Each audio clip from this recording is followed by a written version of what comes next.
Joining me now is that one right there, host of the Megyn Kelly Show. Megyn Kelly, my good friend. My friend, you are the voice of so many women. Why is it taking so long for people to step up and protect women's rights in America? Because the trans lobby is so vicious and so effective. And they've been at it quietly for a lot longer than we've been paying close attention. And to be honest, people like me were slow to come to the realization about what they were doing and the harm that was being caused. You know, this is the monologue I posted on Friday about why I'm done with preferred pronouns, because for so long I didn't see the harm. Well, now the harm is everywhere.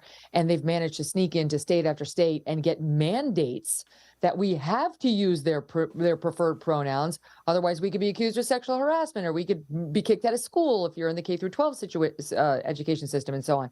So we've lost a lot of the battles already, and the awakening is coming a little on the late side, but it's coming.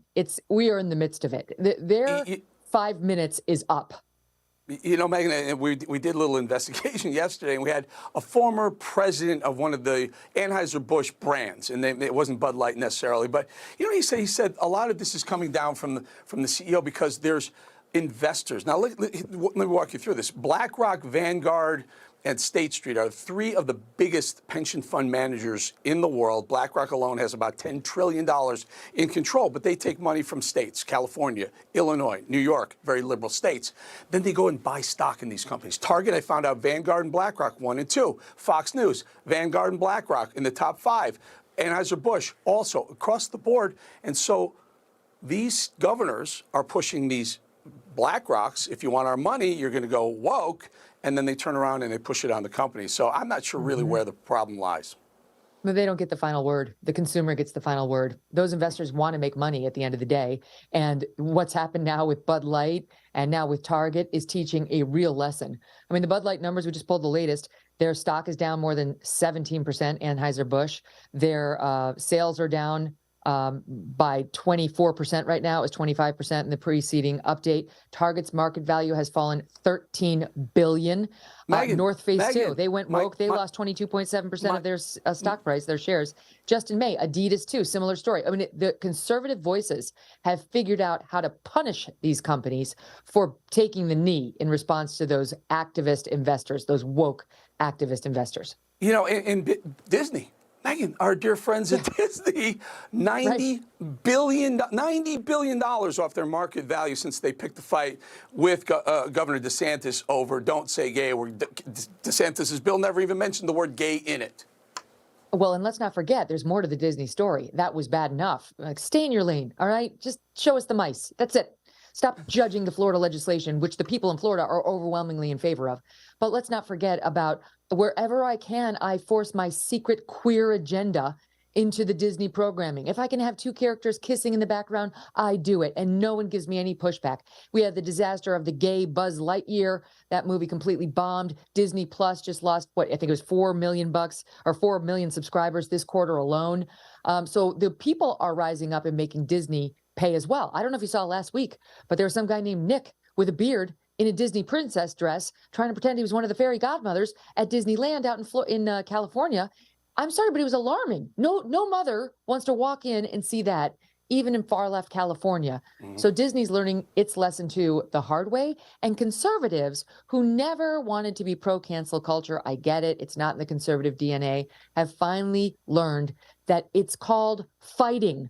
Otherwise, you just roll over and keep getting kicked in the stomach. We have to finally kick them back. They need to be kicked in the stomach because they learned the lesson that we are a formidable buying force and that they mess with us at their peril. Yeah. And by the way, I'm not sure they're learning the lesson because we just heard Gay Nights or Gay Day is coming back for Disney down here in Orlando. But I have to say, I distinguish between the gay thing and the trans thing. For years, Americans have been like, all right, fine, gays, we got it. But it's not MK, they have equal rights, but fine. Yes, but at Disney, you go to Disney, it's geared towards young people. It's not geared towards adults. Right. You go to Disney, adults are walking around like, you know, where can I get a beer? And the kids are like, oh my God, look at Mickey and Minnie, look at the princess over there. So there's gay nights at Disney. I'm just not. Yes, I agree with you. 100%. Just that. Can I just say it's not just that. Have you seen any of the pride parades going on right now? I mean, I'm sure you have gay friends. Some of my best friends are My in gay brother-in-law. or lesbian marriages. Wonderful, wonderful guy. What we see in these gay Brother-in-law. Yeah. pride parades, that does not represent them. They do not show their bare bottoms and have some guy in BDSM leather whipping them as their parade float goes down in front of little kids. What kind of weird representatives are these people of the actual gay community? I mean, they've really gone too far. The whole Pride Month has gone too far. And when you cross over into the T and celebrating the fake news that you can change your gender in front of little ones, you've lost the thread.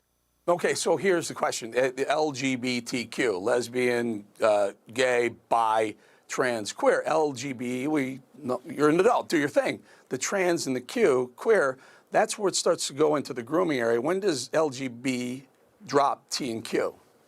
It has to happen. What happened was gays and lesbians achieved equal rights. We had a Obergefell, the Supreme Court upheld gay marriage. They had to spike the ball in the end zone moment. But then entities like the Human Rights Campaign, which similar to BlackRock and Vanguard, have this corporate equality index score that they've been giving companies for years, including Fox and others, depending on, do you provide same-sex partner benefits, that kind of thing. That made sense. But then as soon as they had their spike the ball moment, they decided, we need a reason to exist. We get, all these people are employed here. We have this great reputation. Corporate America is bending the knee to us. What are we going to do now? Well, what's at the end of our little moniker? Oh, there's a T and a Q. There's another Q, by the way. It's like queer and questioning. Why does questioning get its own letter? Isn't that B, bi? Whatever. Too many letters. And so they needed a reason to exist, and they reinvented themselves now. And you're already seeing more and more thought pieces in several right-leaning publications from open-minded gays and lesbians saying, why are we still partnered with them? This partnership makes no sense. Yeah. All right, we're going to leave it there. I wanted to get into some of the Fox things. And a good friend of yours, Tucker, and a friend of ours, I believe is a victim of the woke mob. And as I pointed out, BlackRock is the second largest shareholder in Fox, and that may have a lot to do with what happened. Ran out of time. Megyn, always good having you. Hey, folks, if you haven't gotten to watch or listen to Megyn's podcast and Megyn's show, you are missing. She's phenomenal. It's growing, exploding like crazy. You can watch her on weekday at 12 p.m. to 2 p.m. You could go to youtube.com. Or you go to youtube.com. She's everywhere, by the way. Awesome. Thanks for coming on again, Megyn.